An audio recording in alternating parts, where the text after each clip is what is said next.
তো হাই বন্ধুরা, আশা করছি আপনারা সবাই ভালো আছেন। তো চলে এলাম নতুন একটা ভিডিও নিয়ে, তো বং এপি চ্যানেলে। তো আজকের ভিডিও হচ্ছে, তো দেখতে পাচ্ছেন আজকে কত বড় একটা টেলার গাড়ি এসেছে, মানে রড নিয়ে এসেছে। তো কিভাবে রড টেলার থেকে রড কিভাবে হাইড্রা আনলোডিং করে, তো সেটাই দেখবেন। তো দেখতে থাকুন ভিডিওটা, অবশ্যই ভালো লাগবেন। দেখুন কিভাবে কত রকম পরিশ্রম এটাই লাগে, কিন্তু এটা হাইড্রার সাহায্যে যেহেতু করছে, অতটা পরিশ্রম কারো করতে হবে না। তো ভিডিওর সাথে থাকুন, সবই দেখুন, ঠিক আছে। তো আমাদের ক্যাম্প আস্তে আস্তে সবই উঠে যাচ্ছে, 2 নম্বর ক্যাম্প। তো সবই দেখাবো, যখন বড় বড় প্ল্যান্টগুলো খোলা হবে সবই দেখাবো। তো ভিডিওর সাথে থাকবেন, আর চ্যানেলটি ভালো লাগলে অবশ্যই সাপোর্ট করবেন। তো দেখুন ভিডিওটি। তো দেখতে পাচ্ছেন বন্ধুরা, দেখুন হাইড্রাতে কেমন রডটাকে এক সাইডে ঝুলিয়ে নিয়েছে। এটা এক সাইড ঝুলিয়ে দেবে, তারপরে আর এক সাইড লাগাবে, তারপরে রডটা নামাবে। তো এইভাবেই পুরো রডগুলো খালি হবে টেলার থেকে। তো এখানে আমাদের 10-12টা লেবারও আছে, লেবাররা একটু সাহায্য করছে, মানে যে আঁকুশিগুলো আছে আঁকুশিগুলো লাগিয়ে দিচ্ছে। তো দেখুন এবার হাইড্রা করে কীভাবে রডটাকে এক সাইডে প্রথমে মাটিতে ফেলা হবে, তারপরে আবার এক সাইড লাগিয়ে মাটিতে ফেলা হবে। তো দেখুন ভিডিওটি দেখুন।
তো বন্ধুরা, ভিডিওটি ভালো লাগলে অবশ্যই সাপোর্ট করবেন, আর চ্যানেলটিকে সাবস্ক্রাইব করবেন, শেয়ার করবেন, আর একটা লাইক করে দেবেন।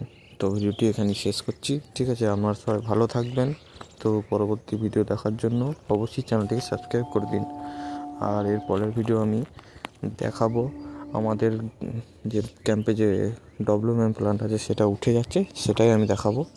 তো আগামী 22 ফেব্রুয়ারি তো জানেন কুম্ভ মেলায় যাচ্ছি, একটা ভিডিও ছেড়েছিলাম, তো সেটাও দেখতে পাবেন। কীভাবে যাচ্ছি, কোথা থেকে ট্রেন ধরছি, সবই দেখতে পারবেন। তো রাখছি, এখানে ভিডিওটি শেষ করছি। আপনারা সবাই ভালো থাকবেন।